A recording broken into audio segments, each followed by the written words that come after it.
পার্টে রিভিউ করব। ফার্স্ট পার্টে আমি ইঞ্জিন অয়েলটি অথেন্টিক কি পারফরমেন্স পেলাম সেটা আমি আপনাদেরকে এক্সপ্লেইন করব।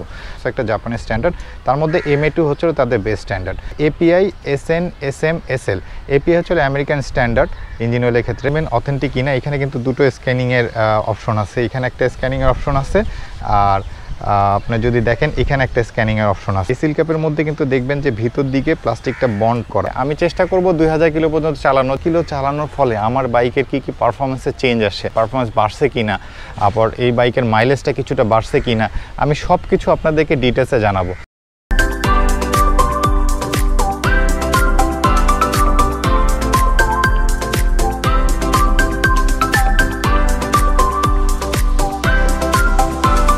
আসসালামু আলাইকুম, welcome back to my YouTube channel Sadas diary. আজকের এপিসোডে আমি মোটুল 10W-30 গেটের এই ইঞ্জিন অয়েলটি রিভিউ করব। এই ইঞ্জিন অয়েলটি বেসিক্যালি আমি দুই পার্টে রিভিউ করব। ফার্স্ট পার্টে আমি এই ইঞ্জিন অয়েলটি অথেন্টিক কিনা, কীভাবে অথেন্টিক ইঞ্জিন অয়েলটি চিনবেন সেটা আমি এক্সপ্লেইন করব। সেকেন্ড পার্টে আমি এই ইঞ্জিন অয়েলটি যখন আমার এই বাইকটিতে ইউজ করার পর কী পারফরমেন্স পেলাম সেটা আমি আপনাদেরকে এক্সপ্লেইন করব।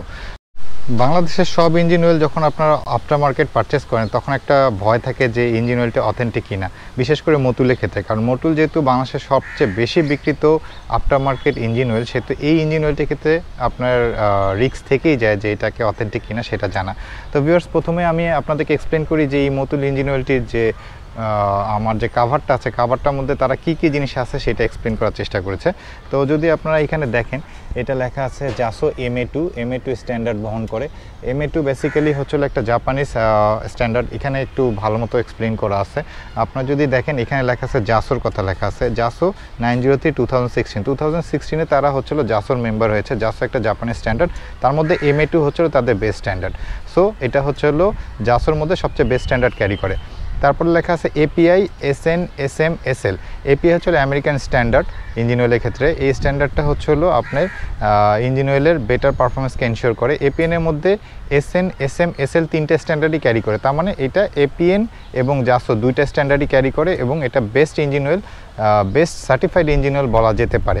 আবার এটা SAE 10W-30 SAE হচ্ছিল তারা যারা হচ্ছিল আপনার 10W গ্রেডটাকে উদ্ভাবন করেছে, অর্থাৎ SAE এরাও কিন্তু সার্টিফিকেশন করেছে এটি 10W-30 গ্রেডের মধ্যে পর্যাপ্ত পরিমাণ যেসব ইকুইপমেন্ট থাকার কথা, উপাদান থাকার কথা, সেই উপাদানগুলো এই ইঞ্জিন অয়েলে আছে। তার মানে বলা যাচ্ছে এটা কমপ্লিটলি সার্টিফাইড একটি ইঞ্জিন অয়েল। আচ্ছা, এখানে কিন্তু লেখা আছে 4 স্ট্রোক মোটর ওয়েল, মানে আমার এই বাইকটি হিরো থ্রিলার 160 আর এই বাইকটি, যে বাইকটিতে আমি মোটুল ইঞ্জিন অয়েলটি ইউজ করব, এই বাইকটি কিন্তু 4 স্ট্রোক 2 ভালভের ইঞ্জিন। সো এটা যেহেতু এখানে বলে দিছে যে 4 স্ট্রোক বাইকের ক্ষেত্রে এই ইঞ্জিন অয়েলটি ব্যবহার করা যাবে, অর্থাৎ এই ইঞ্জিন অয়েলটি আমার বাইকের ক্ষেত্রে সবচেয়ে বেস্ট। ঠিক আছে, তো এখন আমি আছি এখানে আর কি কি জিনিস লেখা আছে বুশের মধ্যে। এখানে কিন্তু একটা জিনিস লেখা আছে রোড, অফরোড, অ্যাডভেঞ্চার, অর্থাৎ 3 টাইপের বাইকের ক্ষেত্রেই আমরা ইউজ করতে পারবো। কমিউটার বাইক যেসব সিটি রাইডের ক্ষেত্রে ইউজ করে সেসব ক্ষেত্রে এই ইঞ্জিন অয়েলটি ইউজ করা যাবে, অফরোডের ক্ষেত্রে ইউজ করা যাবে, অ্যাডভেঞ্চার। অর্থাৎ এখানে কিন্তু কমপ্লিট একটা ডেটাবেজ এই ইঞ্জিন অয়েলের এই ব্রুশিয়ারটি অর্থাৎ কাভারটি, এখানে কিন্তু সব কিছু তারা এক্সপ্লেন করে দিয়েছে। আচ্ছা, এখানে কিন্তু একটা জিনিস লেখা আছে protection, performance and fuel eco. Protection মানে এইটা আপনার বাইকের ইঞ্জিনকে প্রোটেক্ট করবে কার্বন ইমিশন থেকে, অর্থাৎ কার্বন যাতে বেশি না হয় সেই ব্যাপারটা এনশিওর করবে। পারফরমেন্স অর্থাৎ ইঞ্জিনের পারফরমেন্সটাকে বাড়িয়ে দিবে। আর ফুয়েল ইকো অর্থাৎ এটা ফুয়েল ইকো ফ্রেন্ডলি, অর্থাৎ আপনার ফুয়েলটাকে কিন্তু সে কম কনজাম করবে, অর্থাৎ আপনার মাইলেজটা কিন্তু বেড়ে যাবে। সো এখানে কমপ্লিট জিনিসগুলো দেওয়া আছে।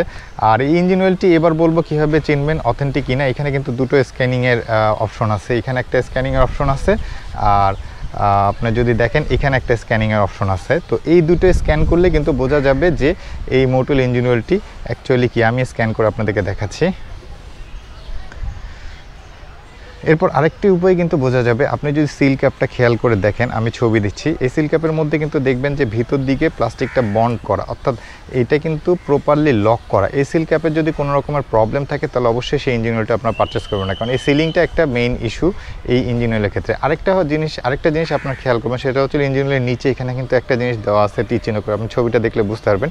এখানে কিন্তু 11-র দিকে তীর চিহ্নটা দেওয়া আছে, অর্থাৎ 2020-এর 11-তে, অর্থাৎ 2020-এর আপনার হচ্ছিল নভেম্বর মাসে এই তেলটা দেওয়া হয়েছে। আপনি যদি এই সাইডে দেখি এখানে কিন্তু ওই জিনিসটাই মেনশন করা আছে, আপনি ছবিটা দেখলে ক্লিয়ার হয়ে যাবে। অর্থাৎ এটার যেটা উৎপাদন ডেট নিচে এবং সাইডে মেনশন করা আছে, যাতে উৎপাদন ডেট যদি কেউ ভুলক্রমে এটা কপিও করে থাকে তাহলে উৎপাদন ডেট যাতে না মেলাতে পারে। ঠিক আছে, তো ভিউয়ার্স এভাবে আপনি মোটুল ইঞ্জিন অয়েলের অথেন্টিকেশনটা চেক করতে পারবেন। তো ভিউয়ার্স এতক্ষণ আমি আপনাদেরকে বললাম যে এই ইঞ্জিন অয়েলটির অথেন্টিকেশন কীভাবে আপনারা চেক করবেন। এবার আমি এই ইঞ্জিন অয়েলটি দোকানে গিয়ে আমার এই বাইকটিতে ভরবো এবং এই বাইকটি আমি চালাবো। এই ইঞ্জিন অয়েলে সাধারণত 2000 কিলো পর্যন্ত বাইক চালানো যায়। আমি চেষ্টা করব 2000 কিলো পর্যন্ত চালানো, যদি না পারি তাহলে অ্যাটলিস্ট 1500 কিলো পর্যন্ত চালাবো। চালানোর পরে এই 1500 কিলো চালানোর ফলে আমার বাইকের কী কী পারফরমেন্সে চেঞ্জ আসে, অর্থাৎ 40 ইঞ্জিনের কী কী চেঞ্জ আসে, ইঞ্জিনের পারফরমেন্স বাড়ছে কি না, আবার এই বাইকের মাইলেজটা কিছুটা বাড়ছে কি না, আমি সব কিছু আপনাদেরকে ডিটেলসে জানাবো। এখন বর্তমানে আপনারা যদি দেখেন আমার বাইক চলছে 10,366 কিলোমিটার। ঠিক আছে, 10,366 কিলোমিটার চলছে। আমি এখানে মিটারটাকে জিরো করে দিয়েছি, জিরো করে দিচ্ছি। এখানে জিরো করে দেওয়ার পিছনে কারণ হচ্ছিল যে আমি যদি ব্যাকে যাই তাহলে দেখেন আমার এখানে কিন্তু ফুল ট্যাঙ্কি তেল আছে। ফুল ট্যাঙ্কি তেলে আমি এই ইঞ্জিন অয়েলটি চেঞ্জ করব। চেঞ্জ করার পরে আমি এখানে জিরো করা অবস্থায় দেখব যে আমার কত কিলোমিটার আমি মাইলেজ পাচ্ছি পার লিটারে। এরপরে আমি বলতে পারবো যে আমার ইঞ্জিনের পারফরমেন্সটা বেড়েছে কিনা। সো এইভাবে আমি ডিটেলসে আপনাদেরকে সব কিছু এক্সপ্লেইন করে বলবো এবং আপনাদেরকে এটা জানিয়ে দিব যে এই ইঞ্জিন অয়েলটি বাংলাদেশে 1 নম্বর ইঞ্জিন অয়েলের তাকমা পাওয়ার যোগ্যতা রাখে কিনা। তো ভিউয়ার্স পুরো এপিসোডটি দেখবেন এবং আপনাদের সঙ্গে দেখা হবে নেক্সট 2000 অথবা 1500 কিলো চালানোর পরে পারফরমেন্স নিয়ে। বন্ধুরা ঘড়িতে দেখতে পাচ্ছেন আজকে জুলাইয়ের 17 তারিখ আর অলমোস্ট আমার 2000 কিলো হয়ে গিয়েছে। তো আজকে লাস্ট পার্টটি আমি শ্যুট করব। ভিউয়ার্স আসসালামু আলাইকুম। সেকেন্ড পার্টে আপনাদেরকে সাদর সম্ভাষণ। অলমোস্ট 2000 কিলো আমি বাইকটা অলরেডি চালিয়ে ফেলেছি। তো চালিয়ে ফেলার পরে এখন আমি আপনাদেরকে বলতে চাই যে এই ইঞ্জিন অয়েলটায় মোটুল ইঞ্জিন অয়েলটি ইউজ করার ফলে আমার বাইকের কি কি পারফরমেন্সে পরিবর্তন এনেছে। তো প্রথমে যেটা কথা ছিল যে মোটুল ইঞ্জিন অয়েলটি ইঞ্জিনের কার্বন ইরেশনটাকে কমাবে, অর্থাৎ কার্বন নিঃসরণটাকে কমাবে। তো যেহেতু এটা আমার ক্ষেত্রে পরীক্ষা করা সম্ভব না, আমি যখন ইঞ্জিন অয়েলটা চেঞ্জ করব তখন হয়তো আমি দেখতে পাবো যে কি পরিমাণ ব্ল্যাক হয়ে গিয়েছে ইঞ্জিন অয়েলটি। তারপর বেস করে বলতে পারবো যে কি পরিমাণ কার্বন নিঃসরণ হয়েছিল এবং সেটাকে মোটুল কনজিউম করেছে। তো সেটা একটা ইস্যু গেল, সেটা পরের কথা। আপাতত পারফরমেন্সের ইস্যুটা বলি আমি। এই বাইকটিতে যখন আমি মোটুল ইঞ্জিন অয়েলটি ইউজ করেছি তখন এই বাইকের পারফরমেন্স আগের থেকে অনেক বেটার পাইছি। সেক্ষেত্রে আমি বলবো যে 80-100 এরকম ডিফারেন্স। অর্থাৎ যখন আমি হিরো 40+ ইঞ্জিন অয়েলটি ইউজ করেছি তখন 80% পারফরমেন্স পেলে যখন মোটুল ইউজ করেছি তখন আমি 100% পারফরমেন্স পেয়েছি। অর্থাৎ ইঞ্জিনের এক্সেলারেশন বলেন, ইঞ্জিনের পারফরমেন্স বলেন, কুইক পিক আপটা যেটা এই বাইকের আছে সেগুলো আগের থেকে অনেক বেশি বেড়ে গিয়েছে। তো আমি সেক্ষেত্রে বলবো যে মোটুল ইঞ্জিন অয়েলটি এর যেটা রিকমেন্ডেড ইঞ্জিন অয়েল হিরো 40+ সেটার থেকে ভালো। আচ্ছা, এটা একটা গেল। এবার আসি হচ্ছে হলো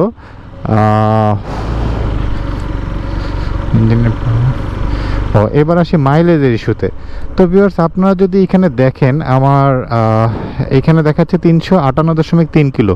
আমার কিন্তু তেলের দাগ পুরোটা ফুল আছে। দ্যাট মিনস আপনার হচ্ছে হলো 358 কিলো আমার এই আজকে আমি যে তেলটা নিলাম তার আগ পর্যন্ত 358 কিলো এই বাইকটা চলছে আমার ফুল ট্যাঙ্কি লোডে। তারপরও যেটা হচ্ছে 2-1 লিটার আমার এফআই থেকে যায়। তো অন অ্যান এভারেজ আমি 45 থেকে 50 কিলো মতো মাইলেজ পেতাম। মানে অন অ্যান এভারেজ আমি ট্যাঙ্কি ফুল করার পরে যখন আমার ফার্স্ট দাগ ব্লিঙ্ক করে তখন আমি হচ্ছে হলো আবার তেল পুরাই নিই, তখন এরকম অন অ্যান এভারেজ আমি 345 থেকে 50 কিলোর মধ্যে আমি হচ্ছে হলো এই বাইকের ট্যাঙ্কিটাকে ফুল করি। তো এবার যেহেতু আমি ফুল করলাম 358 কিলোতে, তার মানে দাঁড়াচ্ছে যে আপনার অলমোস্ট 360 কিলোর মতো আমি পেয়েছি। এবং অন অ্যান এভারেজ আমি যখন মোটরটা ইউজ করেছি তখন 360 কিলোর মতনই পেয়েছি মাইলেজটা। তো মাইলেজ কিছুটা হলেও আমার রিকমেন্ডেড ইঞ্জিন অয়েলের থেকে বেড়েছে। তো এই ক্ষেত্রে আমি বলবো যে মোটুল ইঞ্জিন অয়েল হিসেবে মাইলেজটাকে কিছুটা বাড়ায়। তো আফটারঅল এই কয়েকটা প্যারামিটারে কিন্তু ইঞ্জিন অয়েলটাকে আমার মেজার করার কথা ছিল। সব প্যারামিটারে মোটুল ইঞ্জিন অয়েলটি আফটার অল অন্যান্য ইঞ্জিন অয়েলের থেকে কিছুটা বেটার। তো ভিউয়ার্স, আমি রিকমেন্ড করব আপনারা মোটুল ইঞ্জিন অয়েলটা ইউজ করতে পারেন যে কোনো বাইকের ক্ষেত্রে। 40 ইঞ্জিন যেসব বাইকগুলো আছে 10W-30 গ্রেডের ইঞ্জিন অয়েল ইউজ করা যায়, সেসব বাইকগুলোতে আপনি মোটুলের ইঞ্জিন অয়েলটি ইউজ করতে পারেন। তো ভিউয়ার্স, আজকের এপিসোডটি আর টানবো না, এখানে শেষ করব। তো ভালো থাকবেন, আমার জন্য দোয়া রাখবেন। আসসালামু আলাইকুম।